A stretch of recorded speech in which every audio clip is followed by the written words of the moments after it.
పశ్చిమాసియా ఇప్పుడు అగ్నిపర్వతాన్ని తలపిస్తుంది. ఏ క్షణాన బద్దలవుతుందో తెలియని ఉత్కంఠ నెలకొంది. గంట గంటకు పరిణామాలు మారుతున్నాయి. నిమిష నిమిషానికి కొత్త సమీకరణాలు పుట్టుకొస్తున్నాయి. ఒకవైపు అగ్రరాజ్యం ఆఫర్లు ఇస్తుంది, ఇరాన్ మాత్రం తన కథన కుతూహలాన్ని ప్రదర్శిస్తుంది. సరిగ్గా 55 రోజులుగా ప్రపంచాన్ని వణికిస్తున్న ఈ సంక్షోభం ఇప్పుడు కీలక మలుపు తిరిగింది. అమెరికా అధ్యక్షుడు డొనాల్డ్ ట్రంప్ సోషల్ మీడియా వేదికగా చేసిన ప్రకటన ఇప్పుడు గల్ఫ్ దేశాల్లో సెగలు పుట్టిస్తుంది. ట్రంప్ తాజాగా కాల్పుల విరమణను పొడిగించాడు. ఇది ఇరాన్ను దెబ్బతీయడానికి అమెరికా పన్నిన వ్యూహమని తెహ్రాన్ ఆరోపిస్తుంది. మరోవైపు శాంతి చర్చలపై నీలి నీడలు కమ్ముకున్నాయి. హర్మోజ్ దిగ్బంధనం, ఇరాన్ వీధుల్లో బాలిస్టిక్ మిస్సైళ్లు, ఇరాన్ పోర్టుల దిగ్బంధనం కొనసాగుతున్నాయి. అసలు పశ్చిమాసియాలో ఏం జరుగుతుంది? ఆపరేషన్ ఎకనామిక్ ఫ్యూరీతో ట్రంప్ స్కెచ్ ఏంటి? పశ్చిమాసియాలోని 5 పరిణామాలపై డీటెయిల్ రిపోర్ట్. Watch this.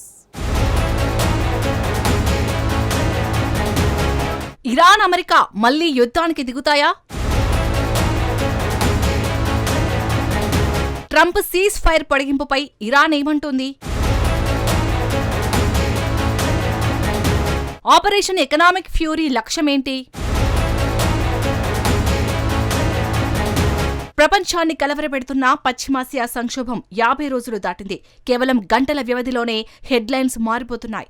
గడువు ముగిసిపోతున్నా కాల్పుల విరమణ ఒప్పందం మరికొంతకాలం పొడిగించబడింది. 2 దేశాల మధ్య పాకిస్తాన్లో జరగాల్సిన శాంతి చర్చలపై నీలినీడలు కమ్ముకున్నాయి. సముద్ర మార్గాల్లో ఉత్కంఠ కొనసాగుతోంది.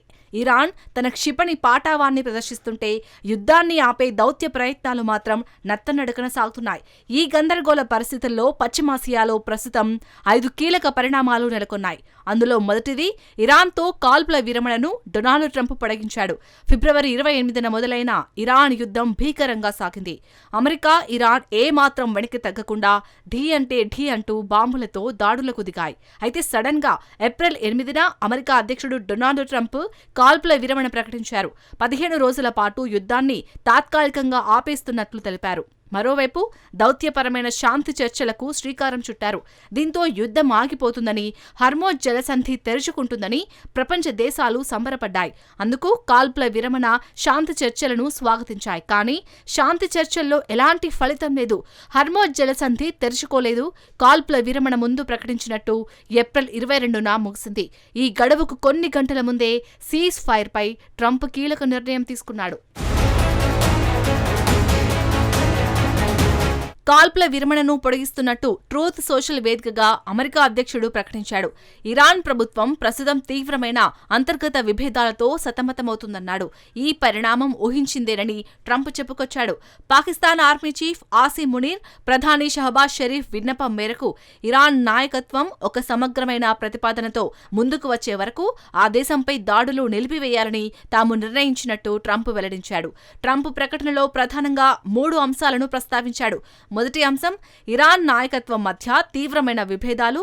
రెండో అంశం, సమయం కావాలని పాకిస్తాన్ కోరడం. మూడోది, ఇరాన్ నుంచి స్పందన వచ్చే వరకు అమెరికా దాడులను నిలిపివేయడం. సింపుల్గా చెప్పాలంటే ఇది దౌత్యపరమైన వ్యూహంగా చూపిస్తూనే ఇరాన్పై ఒత్తిడి పెంచేందుకు అమెరికా తీవ్రంగా యత్నిస్తుంది. అయితే ట్రంప్ ప్రకటించిన కాల్పుల విరమణను ఇరాన్ అధికారికంగా ఆమోదించలేదు. ఆ దేశ అగ్రనాయకత్వం నుంచి ఎటువంటి స్పష్టమైన ప్రకటన వెలువడలేదు. ఇరాన్ విదేశాంగ శాఖ ఈ పొడిగింపును ధృవీకరించినప్పటికీ అక్కడి ప్రభుత్వ అనుకూల వర్గాలు మాత్రం దీనిని ఒక కుట్రగా అభివర్ణిస్తున్నాయి. అకస్మాత్తుగా దాడి చేసేందుకు అమెరికా పన్నుతున్న టైంపాస్ ఎత్తుగడ ఇదని ఆరోపిస్తున్నారు.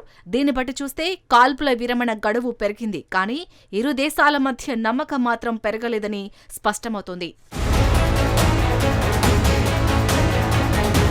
పశ్చిమాసియా సంక్షోభంలో తాజా పరిణామాల్లో రెండో అంశం, హర్మోజ్ జలసంధిలో ఉత్కంఠ. పశ్చిమాసియాలో ఉద్రిక్తతలు తగ్గుముఖం పట్టాయా? పరిస్థితులు ఎలా ఉన్నాయి? ఈ ప్రశ్నకు సమాధానం తెలియాలంటే సముద్ర మార్గాల వైపు చూడాల్సిందే. ముఖ్యంగా హర్మోజ్ జలసంధి ఇప్పటికీ అత్యంత ప్రమాదకరమైన ప్రాంతంగానే కొనసాగుతోంది. ప్రపంచ ఇంధన అవసరాలను తీర్చే అత్యంత కీలకమైన మార్గాల్లో హర్మోజ్ ఒకటి. ప్రపంచవ్యాప్తంగా జరిగే చమురు, గ్యాస్ వాణిజ్యంలో అధిక భాగం ఈ మార్గం గుండానే సరఫరా అవుతుంది. తాజా నివేదికల ప్రకారం నేడు ఈ జలసంధి సమీపంలో కనీసం 2 కంటైనర్ నౌకలపై దాడులు జరిగినట్లు తెలుస్తోంది.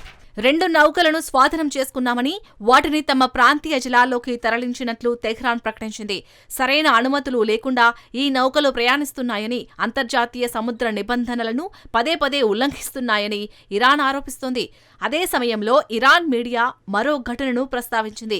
గ్రీస్కు చెందిన 3వ నౌకను కూడా తాము లక్ష్యంగా చేసుకున్నట్లు పేర్కొంది. అయితే ఈ ఆరోపణలు ఎంతవరకు నిజమన్నది మాత్రం ఇంకా తెలియలేదు. అయితే హర్మూజ్లో ఉద్రిక్తతలు ఏ స్థాయిలో ఉన్నాయో స్పష్టం చేస్తుంది. వాస్తవానికి తాజా కాల్పుల విరమణ పొడిగింపు అమల్లో ఉన్నప్పటికీ ఇరాన్ వాణిజ్యంపై అమెరికా దిగ్బంధం కొనసాగుతుందని ట్రంప్ స్పష్టం చేశారు. అయితే ట్రంప్ దిగ్బంధాన్ని యుద్ధ చర్యగా ఇరాన్ అభివర్ణించింది. అంటే గగనతల దాడులు తాత్కాలికంగా ఆగి ఉండవచ్చు, కానీ సముద్ర మార్గాల్లో పోరు మాత్రం కొనసాగుతూనే ఉంది. 3వ ముఖ్య పరిణామం పాకిస్తాన్లో నిలిచిపోయిన శాంతి చర్చలు. అమెరికా ఇరాన్ చర్చల తదుపరి రౌండ్కు ఆతిథ్యం ఇవ్వడానికి పాకిస్తాన్ రాజధాని ఇస్లామాబాద్ సిద్ధమవుతోంది. అయితే ఈ చర్చల భవితవ్యం ఇప్పటికీ సందిగ్ధంలోనే ఉంది. ఇస్లామాబాద్లో భద్రతను కట్టుదిట్టం చేశారు. ప్రధాన రహదారులపై రాకపోకలను నియంత్రించారు. నగరంలోని కొన్ని ప్రాంతాల్లో జనజీవనం స్తంభించిపోయింది. అయితే భద్రతా ఏర్పాట్లు కనిపిస్తున్న స్థాయిలో దౌత్యపరమైన కదలికలు మాత్రం కనిపించడం లేదు. అమెరికా ఉపాధ్యక్షుడు జేడీ వాన్స్ పాకిస్తాన్ పర్యటనకు రావాల్సి ఉంది, కానీ చివరి నిమిషం ఆ ప్లాన్ వాయిదా పడింది. అదే సమయంలో తమ ప్రతినిధి బృందం వస్తుందా లేదా అనే విషయంపై ఇరాన్ కూడా ఎటువంటి స్పష్టమైన ప్రకటన చేయలేదు. దీంతో దౌత్య చర్చలు అసలు మొదలవుతాయా లేదా అనే అంశంపై నీలి నీడలు కమ్ముకున్నాయి. వాస్తవానికి మరో 3 రోజుల్లో 2వ రౌండ్ చర్చలు జరిగే అవకాశం ఉందని నివేదికలు చెబుతున్నాయి. మొదటి రౌండ్ చర్చలు విఫలం కావడంతో ఈసారి ఎలాగైనా చర్చలను సఫలం చేయాలని పాకిస్తాన్ గట్టిగా ప్రయత్నిస్తోంది. తాజాగా పాకిస్తాన్లోని ఇరాన్ రాయబారి ప్రధాని షహబాజ్ షరీఫ్తో భేటీ అయ్యారు. వీరిద్దరూ ప్రాంతీయ పరిస్థితులపై చర్చించారు.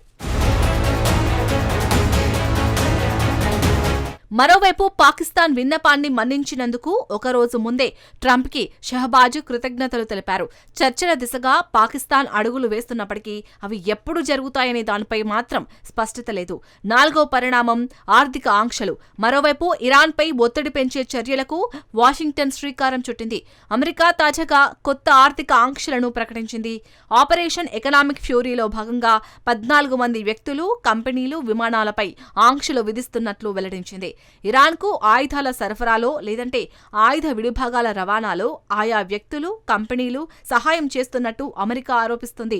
ఈ సంస్థలు Iran, Turkey, United Arab Emirates కేంద్రంగా పనిచేస్తున్నట్లు వాషింగ్టన్ పేర్కొంది. ఈ ఆంక్షలు విధించిన టైమింగ్ ని గమనిస్తే ఒక విషయం అర్థమవుతోంది. ఇరాన్ తన క్షిపణి నిల్వలను తిరిగి పెంచుకుంటుందని వార్తలు వస్తున్న తరుణంలోనే అమెరికా ఈ నిర్ణయం తీసుకుంది. తద్వారా ఇరాన్కు అమెరికా ఒక స్పష్టమైన హెచ్చరికను పంపింది. దౌత్య మార్గాలు తెరిచి ఉంచినప్పటికీ ఆర్థిక పరమైన ఒత్తిడి మాత్రం అమెరికా కొనసాగిస్తోంది. చివరిగా 5వ పరిణామం అమెరికా ఒత్తిడిపై ఇరాన్ సవాల్. ఒకవైపు అమెరికా తన ఒత్తిడిని కొనసాగిస్తోంది, అయినా సరే తగ్గేదే లేదంటోంది తెహ్రాన్. తన క్షిపణి పాటవాన్ని బహిరంగంగా ప్రదర్శిస్తూ ధిక్కార స్వరాన్ని వినిపిస్తోంది.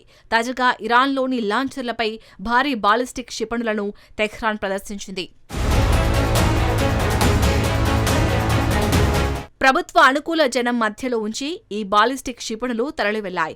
ఈ సందర్భంగా మద్దతుదారులు జెండాలు ఊపుతూ పెద్ద ఎత్తున నినాదాలు చేశారు. ఈ దృశ్యాలను ఒకసారి గమనించండి. సరిగ్గా ఇలాంటి ప్రదర్శనలే ఇతర నగరాల్లో కూడా కనిపించాయి. అయితే ఇది కేవలం పరేడ్ మాత్రమే కాదు, ఒక బలమైన హెచ్చరిక. తాము బలహీనంగా లేమని అటు వాషింగ్టన్కు, ఇటు ఇజ్రాయెల్కు, అలాగే తమ సొంత దేశ ప్రజలకు టెహ్రాన్ ఇస్తున్న స్పష్టమైన సందేశమిది. ఈ 5 పరిణామాలు ఎలాంటి సంకేతాలను ఇస్తున్నాయి? ప్రస్తుతానికి గగనతల దాడులు ఆగి ఉండవచ్చు, కానీ ఇరాన్ సంక్షోభం మాత్రం ఇంకా తొలగిపోలేదు. గత కొన్ని వారాల కంటే రాబోయే కొద్ది రోజులు అత్యంత కీలకం కానున్నాయి. ఒకవేళ దౌత్య ప్రయత్నాలు ఫలిస్తే ఈ ప్రాంతం యుద్ధ మంచు నుంచి పశ్చిమాసియా వెనక్కి తగ్గుతుంది. కానీ ఆ చర్చలు విఫలమైతే మాత్రం పశ్చిమాసియా మరోసారి పెను విధ్వంసం దిశగా మళ్లే ప్రమాదం ఉంది.